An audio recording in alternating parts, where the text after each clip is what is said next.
Annie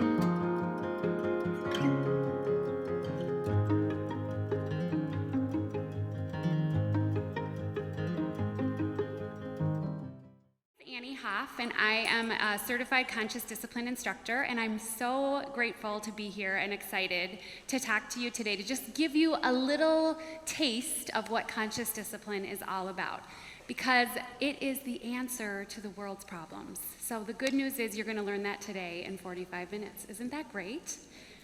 I'm just kidding, you're not. Well, it is. I really do believe it's the answer to the world's problems. So we're going to talk a little bit about 4 shifts that we, the adults, can make so that we can lend our brilliance to children in our care, because you all have a super duper important job. How the early experiences of children and that all development occurs in the context of the relationship, and how important the caregiver is in that formula. And so conscious discipline is really for us. It's to help us, the adults, be the best people we can be to the children in our care. So I am a mental health person. My background is in mental health. I work mostly in early childhood. I'm actually an infant mental health specialist. But I'm also a mother. I have a 13-year-old daughter, Chloe. Anyone in the room have 13-year-old daughters? Super fun, right? I need to take parenting classes, not teach them, is what she tells me. And then I have Carson, and Carson is 10, and Carson's kind of like the opposite of Chloe, because Carson, he's the kid, like when he was 4 years old, I was putting him to bed, and he's like, hey mom, did you know when you make a capital D forward and backwards and put it together, it looks like butt cheeks? I was like, oh my gosh, yes, it does. So those are my children. And I am also married. I've been married to Marty for about 15 years, and I like to talk about them because conscious discipline is all about retooling yourself so you can be your best self for your most important people. And it starts at home. It starts with your most important relationships. And then you translate it into your work with people. So I know that I am a better mother because of this information, and I know that I probably wouldn't be married, if we're going to be honest, if I didn't have conscious discipline. So I hope you feel inspired and excited and want to learn more after today. So I already talked about that. So we're going to do just a quick little mini thing called a Brain Smart Start. And what a Brain Smart Start is it's something that brings us from the lower centers of our brain to the thinking optimal learning state. So I'm going to show you a video, and then we're going to practice. What do you want? Do you want a smile, a thumbs up, a hug, or a high five,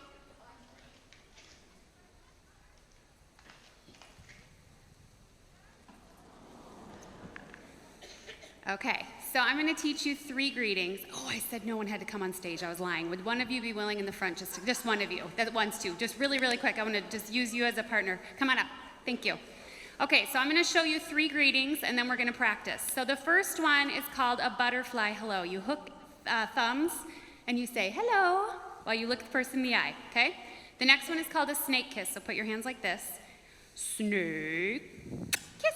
Hello. And the third one is just a handshake. Good morning. So what happened in that moment when you did that? What did you all do? You laughed and you smiled and you had this thing called a connection.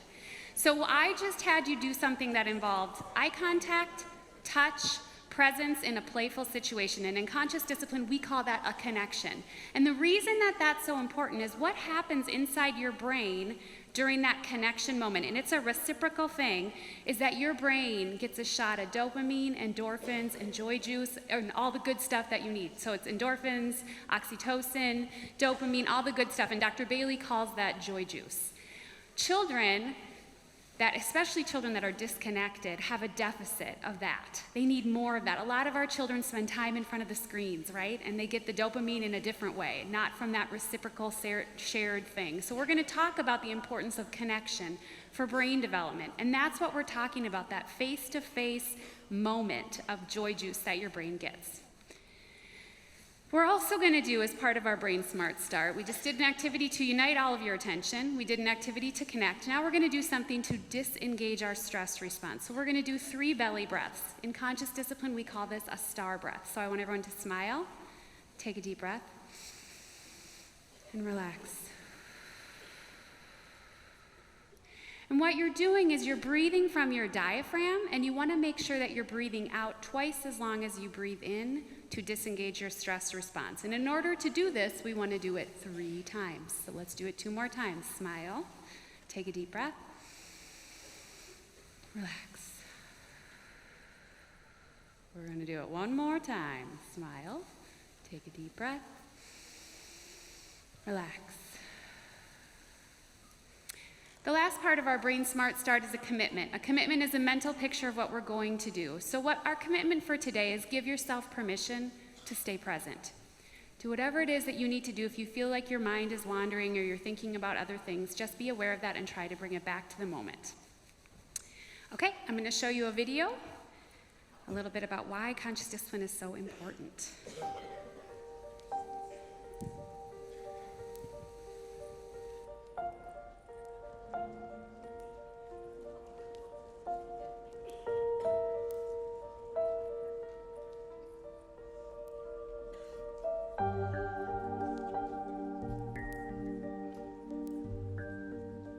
Could this be a normal day in preschool? Every hour, an average of 60 conflicts occur in a preschool room, 1 per minute. No wonder research shows that attendance in preschool centers can hinder the rate at which children develop social skills and increase behavior problems for years to come.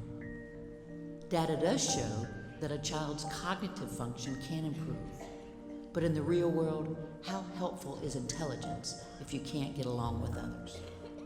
The way we organize preschool today is a very new idea. For a millennium, children were cared for in multi-age groups. Infants, 2-year-olds, 4- and 9-year-olds would all be cared for together. This guaranteed that children would have different needs and also different skill sets to help within the group. Preschools typically put the same age children together in the same room. This presents a problem because the 3rd and 4th years of life are some of our most aggressive years. Hitting, pushing, shoving, and screaming are the problem-solving tools available to them. For many kids, it's just too much. And the last choice is to simply give up. Aggressive acts, suspensions, and expulsions in preschool are much higher than in grades kindergarten through 12th. Expulsion rates in these grades are 2 students per 1,000, while children in preschool are expelled at a rate that is 1,300% higher. Under normal circumstances, a preschooler's brain is ready to learn empathy, compassion, patience, emotional self-control, how to ask for a turn, and how to solve conflicts peacefully. How could any child learn or any educator teach when a conflict happens every single minute? The current demands on both adults and children are too great. This dilemma must be addressed. The good news is that we have a proven solution so that preschool will benefit children in both cognitive and social ways. Every child must learn how to stand up to aggression and teach the other children how they want to be treated. What's the problem? Alex squeezed me too hard. He squeezed you too hard. Do you have something that you could say to him so that he could do it different next time? What would you say? Please next time do it softer. Can we practice? Okay, show me. Do a soft hug. That's better. You did it. You touched Stephanie and you waited for her to look. You asked her for what you wanted. Yeah, ready? Stop. I don't like it. I want my cupcake back. Yeah? Give it back. All right, try one more time with me. Let me hear.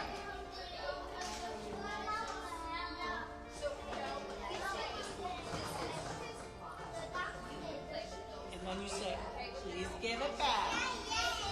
And you know what? I bet you would if you used your good voice.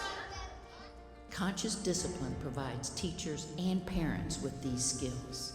This allows them to empower all children to be successful and personally resilient members of society. We can shift this problem, and we can do it today. Let's start the conversation. So you guys have a hard job, right? How many of you can relate to that video? That you're required to, you have a million problems going on at once, and somehow you have to solve all of them at once, right? And those young children, they have underdeveloped, the ability to control their impulses and things like that. It's typical for a 3-year-old to not fully be able to do that. So you are required to lend your brilliance to them over and over and over again, and it's really hard. And so conscious discipline is meant to be empowering for you. It's not one more thing you have to do. It's meant to be a way for you to retool yourself so you know what to do and how to create a classroom based on a school family so the classroom can work together to be helpful. So conscious discipline, I thought about this idea of making the shift, and basically what we're doing is we're shifting from unconscious discipline, which is something happens and I react. So Chloe tells me to take parenting classes and I scream at her, "Don't you talk to me like that!" And I've missed an opportunity to help her learn what to do when the world doesn't go her way. So why is she telling me, "You need to take parenting classes"? What feeling might she be feeling? She wants me to know she feels what? Happy? She's mad at me. She's really mad at me, and she wants to say something hurtful. So I've missed an opportunity to help her learn how to appropriately handle mad if what I do is scream at her. And that's what we do when we're unconsciously disciplining kids. We're using what's unconsciously written in our brain for us. So we're going to talk just a little bit about that. So what conscious discipline does is it teaches us that something happens, but instead of reacting right away, we pause and we respond in a different way. But in order for us to take that pause and do it, we have to first become aware of what is some of our stuff and what are some of the things we're more likely to do so that we can be aware of it so that we can do things differently. So we're going to talk about how we do this is by making these conscious shifts. So we're going to shift from this unconscious way of being to a conscious way of being. So the first thing we're going to do is we're going to shift our attention so that we can see the call for help.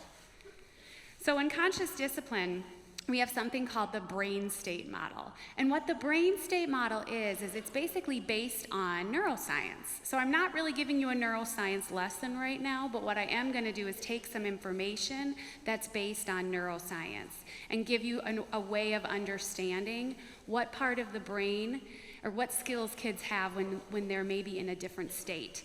So in conscious discipline, we talk about this idea that we want to change the state first, behavior second.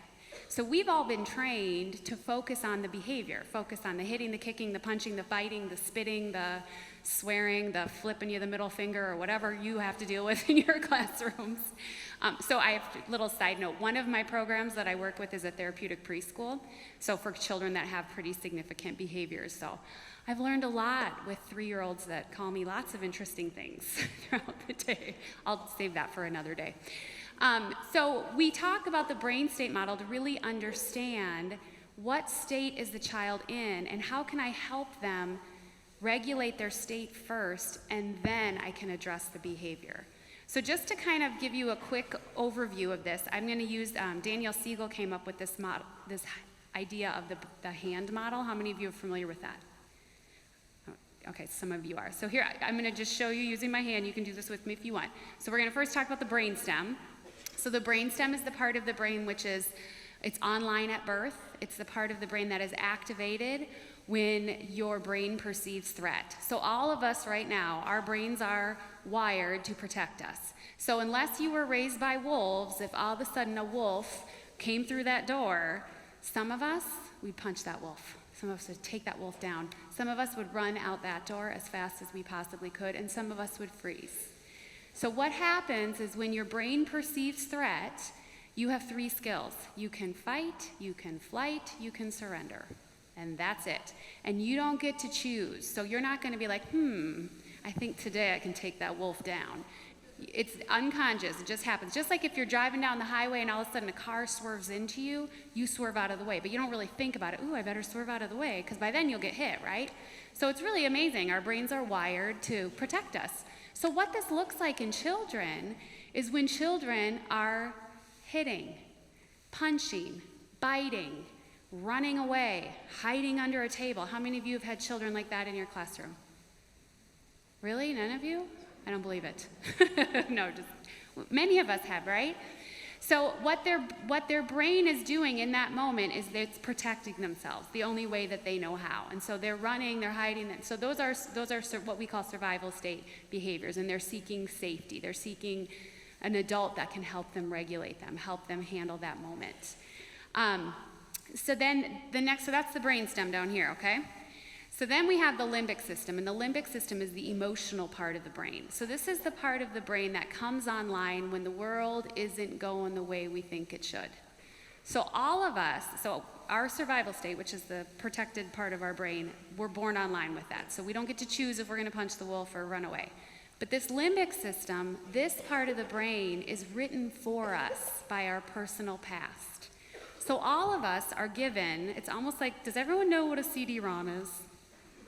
Does everyone know what that is now? Because pretty soon she's going to need a new analogy.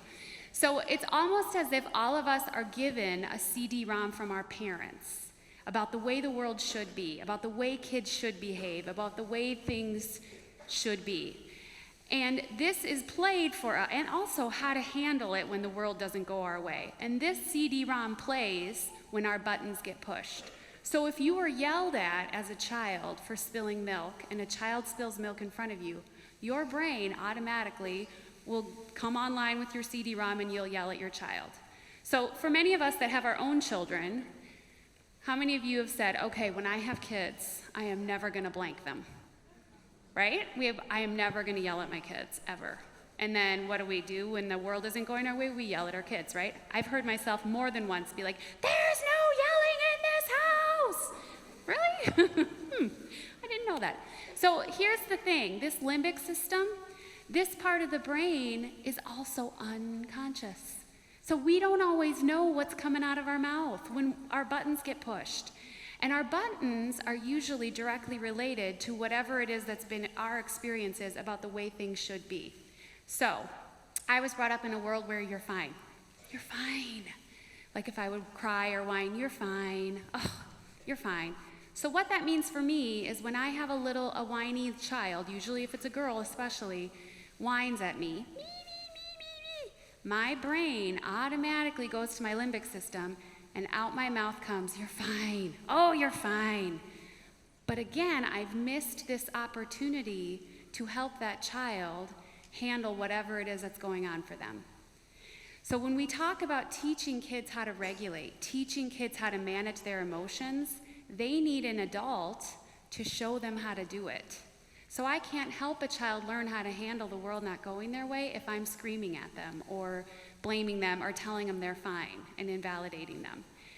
So the conscious part of conscious discipline is starting to become consciously aware of some of these things that push your buttons and what you're more likely to do so that we can shift how we respond.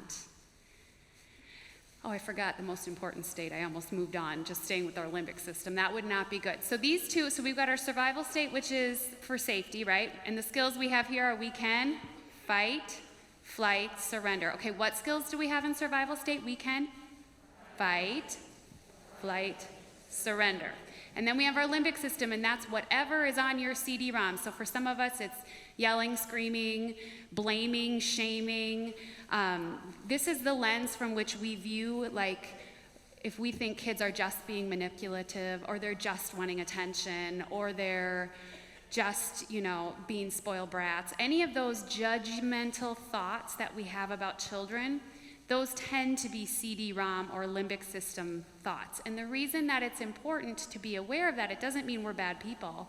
It just means that we want to be aware of that because we can't be helpful if we're getting our buttons pushed all the time. Because what's happening when we're in our emotional state is our emotions are dictating our behavior. This is an unconscious part of our brain. So we're not able to access our brilliance, all of the things that you've been learning all day. We're not able to access all those tools when we're just seeing the child as wanting attention, or we're just seeing the child as manipulative and a pain in the butt, right? So the next state is the executive state, and this is the part of the brain this is what we call like the boss of the brain. So it's the prefrontal lobes, which is the thinking part of the brain, and this is where we can access our executive skills, things like our ability to pay attention and manage time and organize information and prioritize. This is where we can access working memory, following multi-step directions. So this is the part of the brain where we can access our brilliance. This is where have you ever had that day where you're like, you problem solve with a child and it works out and you're like, yes, I am the best teacher ever, or I'm the best mom ever. Like, we've all had those moments too, right? Maybe? Yeah? Sure you have. Yes, you have. And so that's an example of being in your executive state where you can access all of your brilliance. So in conscious discipline, what we want to do is we want to learn to change our state first and then focus on behavior. But in order for us to be able to do that, we, the adult, have to be in our executive state. Because when we're in a lower state, when we're here, we're seeing the world, seeing children as they need to be punished. When we're here, they should feel sorry for what they did. But when we're here, whoops, there goes my sign. When we're here, I will help you. I will help you find a better way, which is easier said than done. And that's why conscious discipline gives us tools so that we can learn how. So that we can see, is the child looking for safety? Is the child looking for connection? So when you're in your emotional state, think of yourself on your worst day. So if I go home today and I'm like, man, I really blew it today. It was a real bummer. And if my husband says to me, well, you know what you should do? You shouldn't try to tell jokes that aren't funny, or something like that. How would I feel? I'd be pretty angry, right? I'd be like, yeah. Rah. But if he validated my experience and said, I know this really means a lot to you, then I might be more likely to hear whatever he says after that. So think of yourself on your worst day. You want someone to validate your experience. That's what children need too. When they're having a hard time, when the world isn't going their way, they don't need us to tell them they're fine. They need us to help them handle it, help them make sense of it so they can learn a better way. And then when they can learn a better way is when they're in their executive state. That's when we can teach them new skills. That's when we can help them problem solve. So the conscious shift number 2 that we're going to make in order to do this, to be able to shift our attention, is we're going to shift our perception so that we can teach children how to regulate. So our degree of upset, threat, and powerlessness changes our perception. So whatever state we're in is going to dictate how we see things. So when I'm here, like I said earlier, I'm seeing it through the lens of, I am not safe. This is overwhelming to me. I can't put up with this anymore. That's it. I'm done. I'm out of here. Or, I'm going to make this kid pay for what they did. That's it. They should have to do this and that, and it's not fair that I have to put up with this. And when we're in our emotional state, we're shaming them. They should really feel sorry for this. But when we're here is when we can really see the call for help. That has everything to do with our perception. So we actually have a choice. We can choose to see the best in each other and see the best in children and help them find a way so that we can see beyond behavior to spark the beauty buried in pain, hurt, and despair, so that we can really see the call for help. So let's do another star breath as we do this. So breathe in, breathe out. We're going to do 2 more of those. Breathe in, breathe out. We're going to do 1 more. Breathe in, breathe out. So we're going to shift our perceptions not only by regulating ourselves by breathing and by disengaging our internal stress response, but we're also going to start to become aware of what are some of the things I'm telling myself.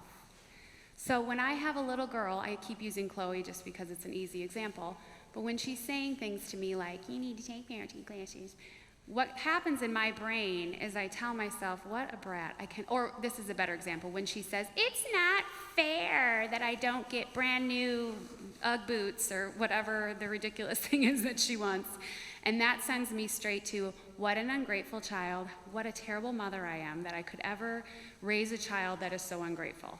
And when I do that, when I start to tell myself those things, I bring myself to a lower state, and I'm going to be more likely to use those skills I have that aren't helpful, which involve blaming and shaming and don't you dare talk to me like that. Well, you should be thankful for how you feel, and you should this and you should that.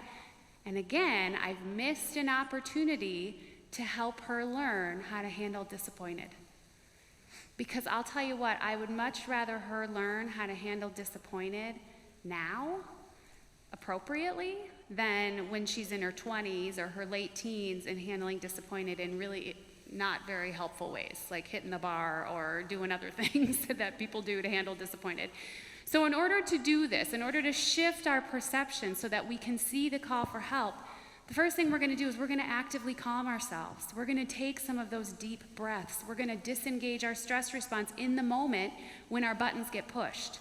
So think of a behavior that's one of your triggers. So I want you just to take 30 seconds and talk to the person next to you and say, these are 2 behaviors that are total button pushers for me. Okay, so thinking about those 2 behaviors, I want you to think a little bit about what happens inside your body when those behaviors happen. Well, guess what? Because of it, this is not a blame game. This is a brain thing. So when those behaviors happen in your brain, there's something called the amygdala, and the amygdala is kind of like the alarm bell of the brain, and it remembers fearful situations and everything like it. And basically, what happens is you flip your lid when your buttons get pushed, your brain automatically goes to a lower state. And so conscious discipline is about starting to become aware of what are some of those buttons. What are some of those behaviors that are more likely to push my buttons? Because once you can become aware of that and then become aware of what am I telling myself, you can start to challenge some of that. You can start to become aware and actively calm yourself so that you can regulate yourself, put the pause on so that you can see the call for help and respond in a helpful way. So a big part of this work is giving yourself permission to own some of your stuff, right? So I'm from a very passive-aggressive family, and I've learned that as I've gone deeper on my conscious discipline journey, and it's so funny because, so my grandma used to live with us growing up, and my grandma used to say things like, I sure wish someone would take me to Target. Instead of just asking, she'd just do or she'd want me to paint her nails and she'd just tap the little paint, whatever, nail polish, instead of asking. And I'd be like, Grandma, just ask me, I'll do it. The reason this is important is what I find myself doing after a long day of work. While I'm making dinner and my husband gets home and sits on the couch, I might hear myself say things like, oh, no, that's fine. You go ahead and sit down. Just kick your feet up. It's fine. I mean, I know we both work, but I know your job is way more important. And then I hear myself say that, and I'm like, ooh, yuck. Sometimes. Other times I'm like, whatever. But that's part of that CD-ROM stuff, right? So until you're aware you're doing it, you can't shift it. So that's just an example. So that's why this is such life-changing stuff, but it's also really hard work. But it's good stuff. So here's another example. So these kids, you've got these kids in your class, and they do this every day, and it's so frustrating. So you could think, he just wants attention. He causes problems every day. I don't have the staff or the time to deal with his behavior. So if you choose to see through that lens, and that's the internal dialogue you have, which might be your CD-ROM and nothing you can avoid, but if you choose to see the world that way, you are going to automatically downshift to a lower part of your brain. And out your mouth is going to come whatever's on your CD-ROM. So part of this work is being aware that this is what you're more likely to do and shifting to a more helpful thought process. He seems to be having a really hard time appropriately interacting with his peers. I wonder how I can help him choose to take turns instead of hitting. So at least looking at it differently and shifting your perception, you're going to be more likely to come up with a helpful solution than if you're just coming from the lower center of your brain. So we're going to shift our attention to see the call for help. We're going to shift our perception so we can teach how to self-regulate. And then we're going to shift our response so that we can make a connection. So the motivation to behave comes from being in relationship. There's a lot of research to show that, and that's why everything I'm guessing you've learned this morning has something to do with creating relationships with kids you work with, right? I'm sure it was. I saw lots of the names on the list. That's because we know all development occurs in the context of relationship. You guys are brain builders. You have important jobs. And so this connection piece is so important. So in conscious discipline, we have rituals, and the goal of rituals is connection. So we started today by doing a greetings ritual, and that's an easy way to start creating a connection from the very beginning of the day of how do you greet your kids? Do you look them in the eye and do you have a face-to-face moment with your children? How do you greet each other? And there's many rituals as you come into conscious discipline that you'll learn about. But the goal is connection. So what happens is connections literally wire the brain for willingness and impulse control. So for children to be able to reach the higher centers of their brain and to be able to learn new things, they have to feel safe. So they have to have composed adults. They have to have predictability and boundaries and structure. And then they have to be seen. They have to feel seen and feel heard. They have to feel connected so that they can access their thinking parts of their brain, so that they can learn a better way, so they can learn impulse control and skills. So we're going to practice something called an I love you ritual. And in conscious discipline, we weave I love you rituals into our day as ways to intentionally connect with each other. So this is just for fun, if you're willing. So if you are sitting next to somebody, what I would like you to do, we're going to do this together, and I'm going to do it pretending I'm two people. So I'm going to pretend, so one person's going to have their hands like this as a hole in the ground. So decide of the two of you who's going to be the hole in the ground. And the other person's going to have their fingers like this and be the bunny. Okay? Everybody got it? Okay. So look, watch me. I'm going to show you and then we're going to do it. Okay, here we go. So the song's going to go, here's the bunny with the ears so funny. Here's the hole in the ground. When a noise she hears, she perks up her ears and she's gonna jump in the hole in the ground. And then you're gonna go squeeze, squeeze. Okay, we're gonna do it to music. Here we go. Here we go. This is gonna be fun. We're gonna do it 2 times through. I'll do it with you, don't worry. I'll pretend I'm 2 people. With the ears so funny, here's the hole in the ground. Yeah, okay, ready? When a noise she hears, she picks up her ears and jumps in the hole in the ground. Squeeze, squeeze. We're gonna do it again. You can switch this time. Here we go. With the ears so funny, here's the hole in the ground. It's kind of jazzy. When a noise she hears, she picks up her ears and jumps in the hole in the ground. Squeeze, squeeze. Give your partner a high five. All right. So rituals provide valuable opportunities to connect. Implement caring classroom rituals cultivates compassion, and compassion motivates altruistic behaviors. So we're going to try to create these connecting opportunities in our classroom. Another way that we connect with kids is when we see the call for help and we validate their experience. That's another way we do this, and that's why it's important. So I gave the example of Chloe. It's not fair. You're feeling really disappointed because what we're doing in that moment is we're, number one, letting the client know or letting the child know, I see you. I understand. I can understand what you're trying to say to me. And the other thing is we're helping them handle that feeling. It doesn't mean we're giving in. It means we're helping them so that later on in life they can build on that. So our first thing we're going to shift our attention. So if you have a child that's in their survival state, our goal is to get them to an optimal learning state. So we're going to do something, whether it's we're going to be the state we want them to be, we're going to help increase predictability, do something to help them feel safe. And then we're going to have intentional connections and rituals in the classroom so that we build connections. And then we're going to show them a better way when the world isn't going their way.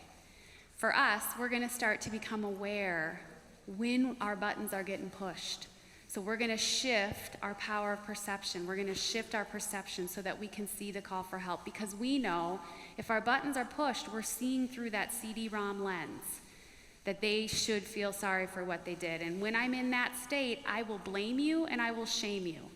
When I'm in my survival state, I will punish or abandon you. But when I'm in my executive state, I will help you. So it's really important that we learn how to regulate ourselves, how to become aware when we're off, when our buttons are getting pushed, so we can do that. And then we're going to shift our response so that we can make a connection and see from the child's point of view. And the last shift we're going to make for today is we're going to shift our intent. So we want our intent to be about teaching missing skills versus having the intent to punish or to shame. So in conscious discipline, we see conflict as an opportunity to teach missing skills. So in our conscious discipline classrooms, we welcome conflict. We don't want conflict out, we want it in so we can know what skills are missing. It gives us an opportunity to practice and to learn from each other. So here's a little video about resolving conflicts. Alex, it looks like Chris wishes that was not a part of the road. Chris, did you like it? Okay, tell Alex, use your big voice. Say, Alex, I don't like it when you draw on the road. Next time, ask me first. Are you willing to ask first? Yes? Okay, say, I can do that. I can do that. So in conscious discipline, we really are intentional, our power of intention. We use our power of intention to teach missing skills. So we welcome conflict, and we see these different opportunities, not only to have the adults teach the skills, but to help children learn how to use their big voice, help children learn how to problem solve, help children learn how to appropriately touch one another. So in the earlier video they showed that the child was hugging too hard. Did you like that? No. Let's show him how you do this.